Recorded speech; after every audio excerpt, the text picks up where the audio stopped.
Position each 8-inch cup at the four corners of the roof. Rotate the cup so that the speed rail starter clamps are aligned with its longitudinal pair.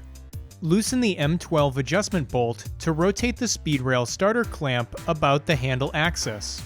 Once level and aligned with the mating pair, tighten the bolt. The driver's side suction cups should be aligned as a pair. Open the speed rail starter clamps and lay 48 to 51 mm speed rail tube in the clamps.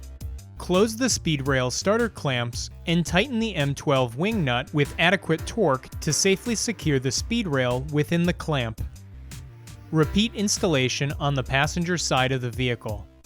Measure the distance between the rails at the front and rear, and adjust either end to make them parallel. Open the 90-degree speed rail adapter clamps and secure loosely on the speed rail. The front and rear clamps should be spaced 18 inches apart from each other at the point that contacts the speed rail. Confirm the 90-degree adapter clamps are mirrored from driver's side to passenger side. Open the top section of the 90-degree adapter clamps and lay a speed rail tube in the clamps running from the driver's side to the passenger side clamps. Close the top section of the adapter clamp around the speed rail and tighten the M12 wing nut with the adequate torque. Extend the adjustment side of the ratchet strap to its full length and secure the completed speed rail grid to the roof. The completed strap harness must loop through the cabin of the vehicle. Hoist the Ultra base onto the suction speed rail grid or equivalent approved rigging.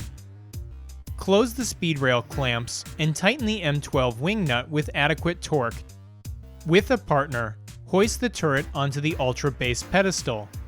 The turret can only mount on the base in one direction. If aligned incorrectly, the cables will not reach from the base to turret. Install the M12 fasteners in the turret mounting holes, applying appropriate torque to the fasteners. Slide the Ultra base so that the pedestal is centered side to side. Close the speed rail clamps and tighten the M12 wing nut with adequate torque. Install the rear boom by placing the clip receiver over the fulcrum clip.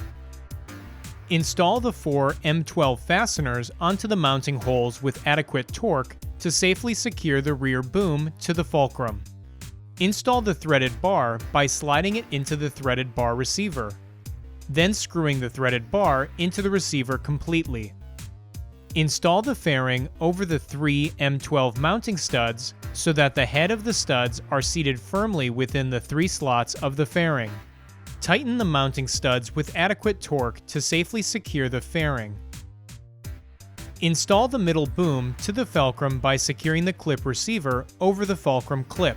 Install the four M12 fasteners into the mounting holes with adequate torque to safely secure the middle boom to the fulcrum.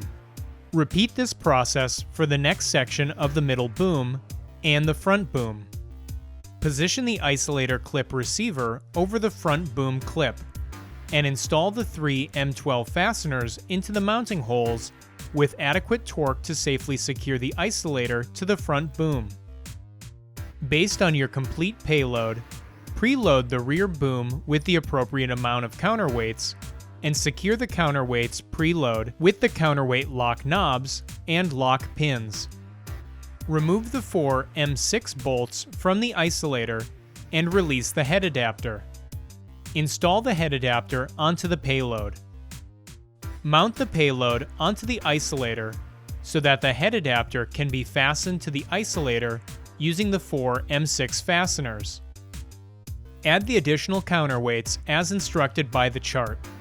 It is recommended to adjust the isolator so that the Z-axis ride angle is -20 degrees. For adjustment of the pitch and roll passive dampening, manually deflect the stabilized head to 45 degrees and release.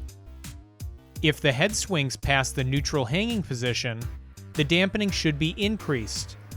If the head does not reach the neutral hanging position, the dampening should be decreased.